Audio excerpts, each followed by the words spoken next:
영국도 야단입니다. 옛날 영국이 아니라 가지고 영국도 이런 공무원이 늘어나가지고 한 10,000명 줄인다는 이야기가 나오네요. 공무원 10,000명 자르겠다.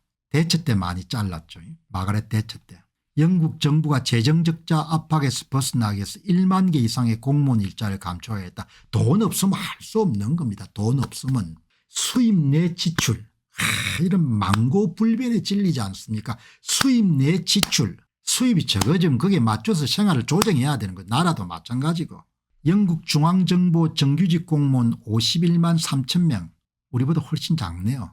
2016년 이후 30% 이상 급증한 수치다. 영국 공무원 수는 2010년 49만 명을 기록했다가 2016년 강력한 재정 기축에 도입하면서 이때가 아마 마가렛 대처가 집권했을 때 38만 명까지 줄인다. 그 이후에 연속 8년째 공무원 숫자가 늘어났다. 지금이야 먹고 사니까 다 좋겠죠. 한국은 이 공무원 제도 유지 못합니다. 지방의회 의원들 국회의원들 다 이름 줄이지 않으면 이 체제가 유지가 될 수 없는 겁니다.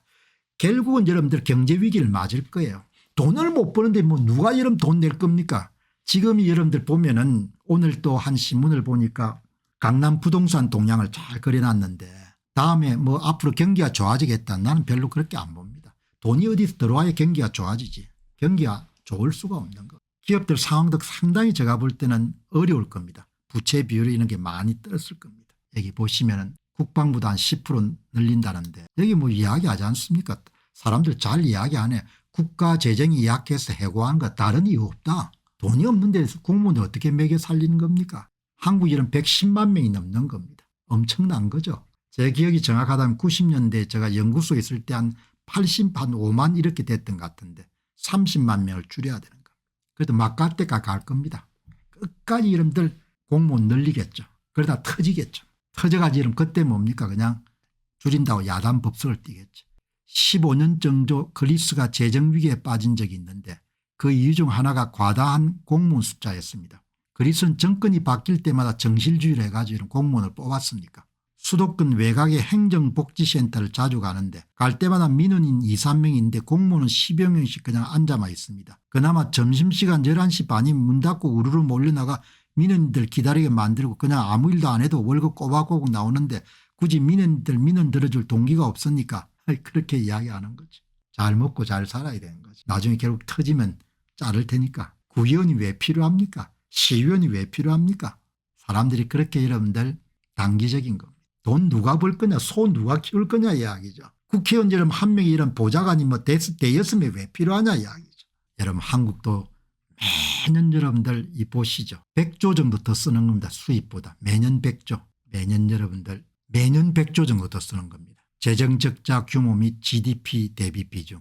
관리재정 수지가 아마 수입 대비 지출 초과하는 것이 매년 빚을 더 내가 쓰는 거죠. 국채 발행 규모가 이자가 2025년도에 이자가 이 정도로 이렇게 많습니까? 이자가 24조 원이네요. 2026년에 이자가 27조 2027년에 이자가 30조 그렇게 되겠네요. 여러분 이자를 1년에 24조씩 내네요. 국제이자가 어마어마하네요. 빚에 대한 여러분들 국가 누적 채무에 대한 이자가 2025년에 24조 2026년에 27조 2027년에 30조 영국도 빚이 많네요. 영국의 국가부채는 국내 총생산의 84.5% 순차익급은 1299억 파운드 이자는 여러분들 12월 한 달 동안 83억 파운드 1년에 인건비가 한 200조 정도 나가겠네요. 지금 상황은 오늘 앞에서 말씀드린 것 같이 보시면은 이분 이야기가 주력 사업의 경쟁력 약화가 원화 약세의 가장 큰 요인이란 거지 않습니까? 주가가 하락하는 것도 굉장히 큰 요인일 거고. 여러분 대개 이렇게 걸어갑니다. 경쟁력 약화, 내수 부진, 세수 부진, 재정적자 누적, 신용등급 하락, 경제위기 발생, 강요된 여러분들 재정지출 구조조정 이렇게 대개 순서대로 진행이 되는 거죠. 기업 경쟁이 엄청나게 약화가 된 겁니다. 세금이 안 들어온 거죠. 세수 부족이 되면은 씀씀이는 또 있으니까 매년 100조 정도 수입보다 지출을 더 하는 거죠. 그게 이제 누적이 되면 재정 적자가 이런 누적이 되면은 그럼 이제 신용 등급이 하락될 거고 그다음에 이제 외부 쇼크 같은 게 있으면 경제 위기가 발생하는 거죠. 미리미리 준비하면 좋은데 그렇게 되기가 쉽지가 않지 않겠느냐 그렇게 봅니다. 안녕하십니까, 공병호입니다. 그동안 공병호TV는 선거 공정성 회복과 자유민주주의 체제의 보존과 발전을 위해 노력해왔습니다. 이런 노력들이 지속될 수 있도록 공병호TV의 정기 후원 프로그램이자 멤버십 프로그램을 소개해드립니다. 뜻 있는 분들의 관심과 동참을 부탁드립니다.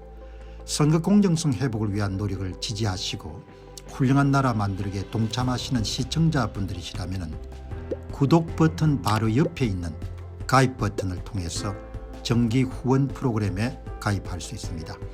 가입 버튼을 누르시면 공병호TV의 후원자가 되시게 됩니다. 여러분의 후원이 선거 공정성 회복을 위한 노력에 힘을 더할 수 있을 뿐만 아니라 자유민주주의 체제의 수호를 그리고 발전을 통해 여러분과 후손들의 삶에 빛과 소금이 될 것입니다. 특히 그동안 공병호TV는 선거 공정성 회복을 위한 노력 과정에서 채널 성장에 제약이 가해지는 불이익을 감수해왔고 지금도 그런 불이익이 계속되고 있습니다. 그럼에도 불구하고 너무나 중대한 문제이기 때문에 공병호TV의 노력은 계속될 것입니다. 여러분의 깊은 관심을 부탁드립니다. 감사합니다.